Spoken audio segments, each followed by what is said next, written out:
Constructing a topographic profile means we are going to take this map that's in what we call map view, meaning bird's eye view, looking down from the top, where we have contour lines to show changes in the land's elevation, and we are going to transition this into cross-sectional view, which means instead of looking down from the top, we're going to be looking at it from the side.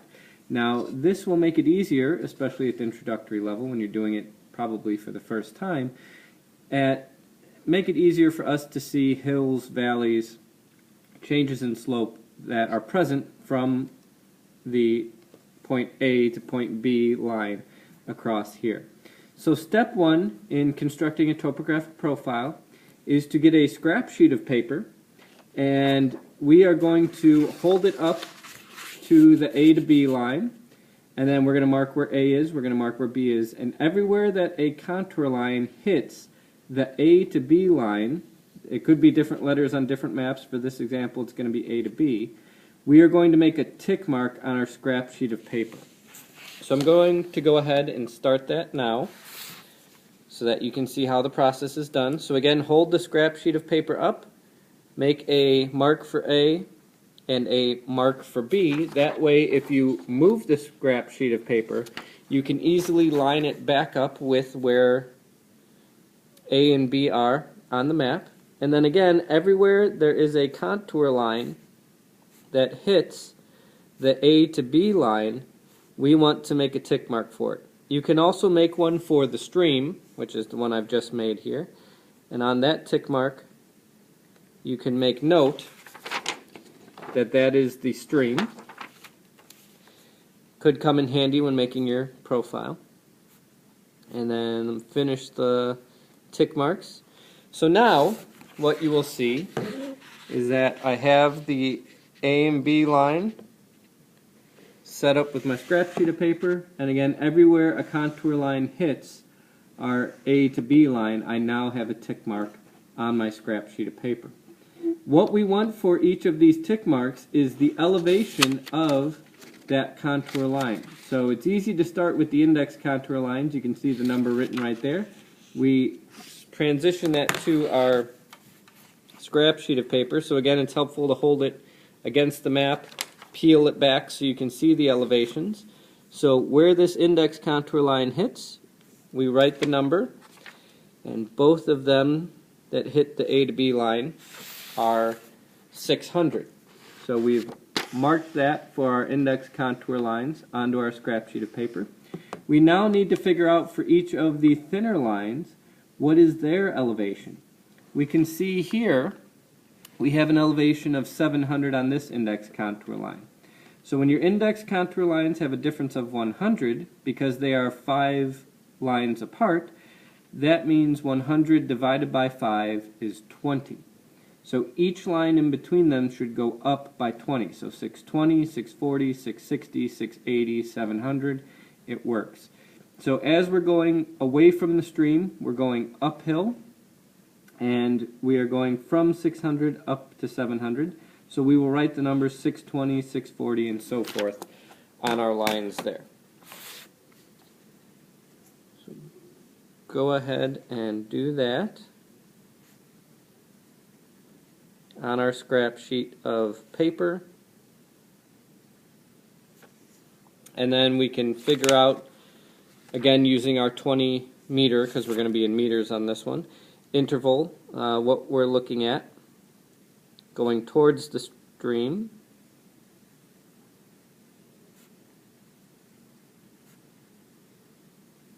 And it should always end up, as I go in the stream here, it should always end up that your numbers when you get to an index contour make sense. So here you see the two tick marks for contour lines that are next to each other are the same number, and you can see that's because they are the same line. So that can happen. They don't always have to be different numbers next to each other. Sometimes they can be the exact same number because it happens to be the same line. So go ahead and finish putting our elevations on here.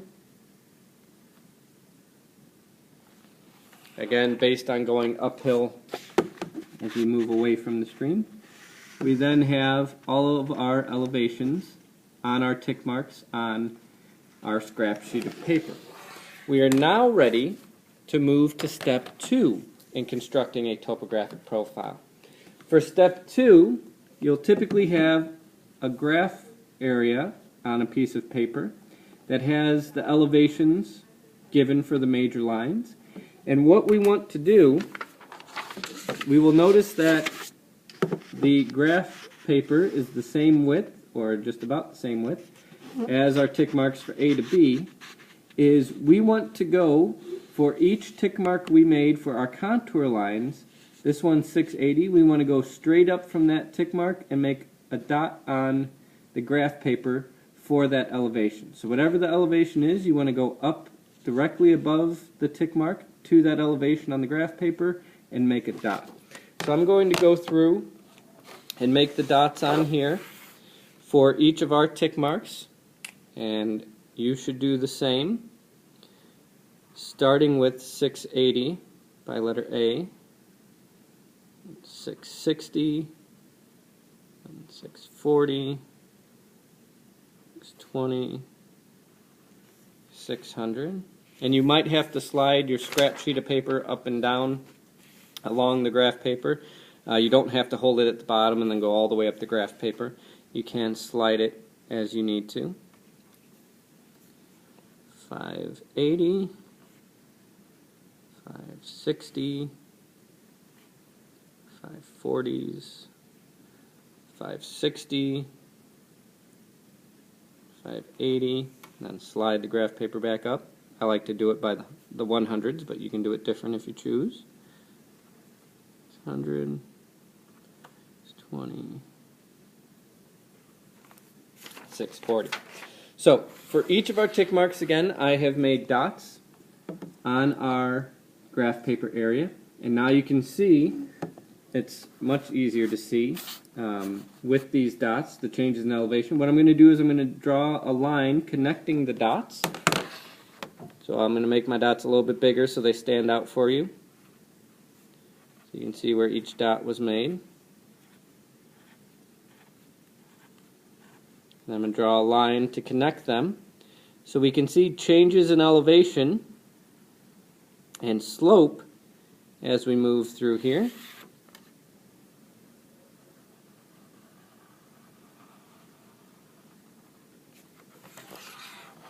And we have our topographic profile, also sometimes called cross-sectional view, because we're looking at it from the side and we have cut through the landscape.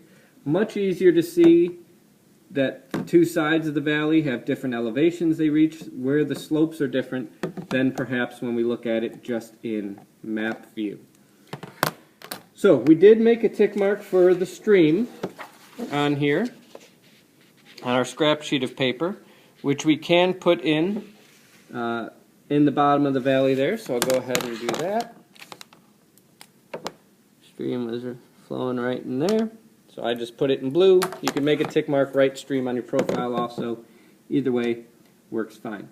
The last thing that is often asked for with a topographic profile is for you to calculate the vertical exaggeration. Now, what does vertical exaggeration mean? Let's start with that. Vertical exaggeration means when we look at our topographic profile, we're not actually looking at it as it exists or would appear on the Earth. What that means is 1 meter vertically is not equal to 1 meter horizontally. The reason for that is we have stretched the vertical and kind of zoomed in on it. The reason we've done that, if we don't, this line would not have as much elevation change or difference. It would be much flatter across here. We would not see the valley or the hilltops nearly as well. So what we need to calculate is how many times did we stretch this vertically to make the image that we have graphed out here. In order to calculate that, we're going to use the vertical exaggeration VE equation, horizontal over vertical. Now, that might not make sense, but I am going to help it in the next few minutes be perfectly clear for you. So, when we say horizontal, what we are looking at are ratio scales. So we go back to the map, and in the bottom corner we have the ratio scale 1:24,000. What I'm going to do is I'm going to write that down right here where it says horizontal. We're not going to worry about units for the horizontal because we want vertical exaggeration to be unitless. Now, we are not interested in the number 1 because 1 doesn't tell us anything. It'd be divided by itself. That doesn't mean anything. What we are interested in is the number that's on the right of the colon. So I'm going to highlight that because that's the number that we want. So the number that appears on the right of the colon from our horizontal ratio scale is the number that's going to go into our equation for vertical exaggeration. So let me go ahead and put that in since we already have it. So our horizontal number is 24,000. Because we were given the ratio scale and we took the number out of the ratio scale. For vertical, we have our graph paper area, which we are not given a ratio scale for. So what we need to do is we need to calculate what the ratio scale is for the vertical on the graph paper area. Now, if your contour lines have elevations that are in feet, you will have to use the inches side of your ruler. If your contour lines have elevations that are given in meters, you will have to use the centimeter side of your ruler here. So you have to make sure that you stay in the same unit of measure, metric or English, depending on what it is. For us, we're going to have these elevations as meters. We're going to use the metric system, which means we're going to use the centimeter side of your ruler.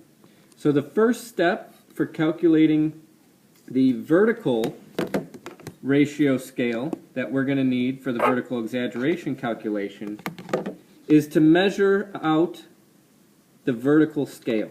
So I have a ruler. Again, we're in the metric system, so I'm going to use the centimeter side of the ruler. And I am going to measure out what 200 meters are, because that's what we have on the scale here.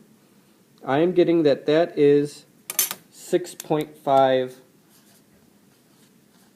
centimeters. So I make note of that. The vertical scale all the way is 6.5 centimeters.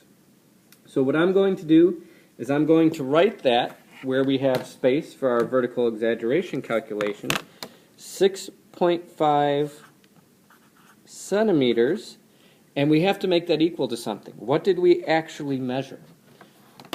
Looking at our vertical scale, we measured from 700 meters to 500 meters. Subtract the two, we measured 200 meters of vertical elevation change. So we set our 6.5 centimeters equal to what we measured on the graph, which was 200 meters.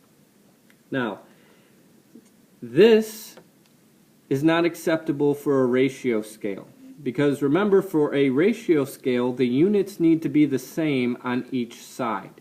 So what we need to do is we need to convert the units. The easiest thing to do is to convert the 200 meters to centimeters. So I'm going to write that in orange, how to do that. So we are looking at 200 meters, and we want to convert that to centimeters. So again, we want to set up a stoichiometry expression, which is a way of visually mapping out converting and canceling units. So meters are on top in our first equation, because you take what you have, your 200 meters, you put it over 1, that keeps it the same. We want to convert to centimeters, so we want to cancel out meters, so we put them on the bottom of the next fraction. Meters are bigger, so they get a 1. Centimeters being smaller get the number, and remember there are 100 centimeters per meter. We have cancel out meters, so we can X those out. We are left with centimeters, so 200 times 100 you can do on your calculator or in your head.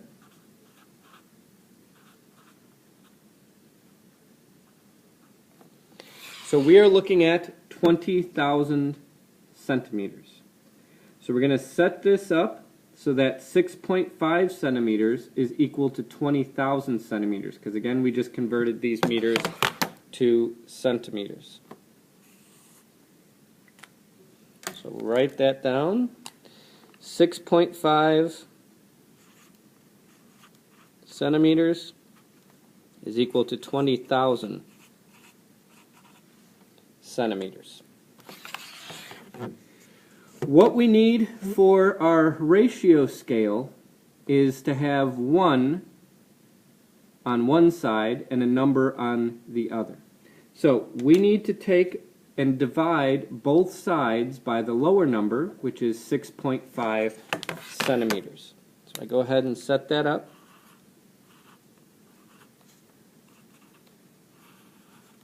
Because we're dividing both sides by 6.5 centimeters, and both sides are given in centimeters, the centimeters will cancel out. And this is where we become unitless for our scale, our ratio scale. So 6.5 divided by 6.5 is obviously going to be where we get the number 1 from. And then you can take your calculator to punch in 20,000 divided by 6.5. And it's going to not be an even number, so I'm going to round it to an even number. So we have 1, because 6.5 divided by 6.5, equals 3,077 is what the calculation comes out to. We changed the equal sign to a colon, is the only difference to make it a ratio scale. So for the vertical, we are looking at 1 colon 3,077.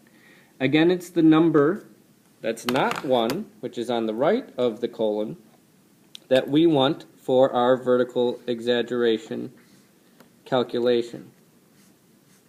So we take the number that's on the right of the colon, which for us is 3,077, and we put that on the bottom where it goes for our vertical exaggeration calculation.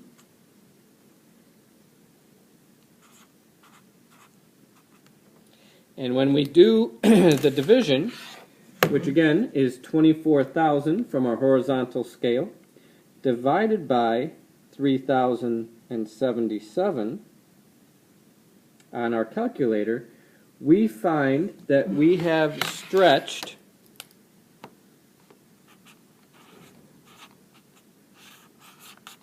our vertical, or our vertical exaggeration, is 7.80 times. Now again, your image in the packet might be a little bit smaller, so your numbers might be a little bit different, but follow these steps to find vertical exaggeration. Sometimes it's 10 times, 20 times, 40 times, depending on which map and what topographic profile you are constructing. These are, again, examples of vertical exaggeration and how to calculate it. As long as you do the same steps, you will be on a good track in the lab.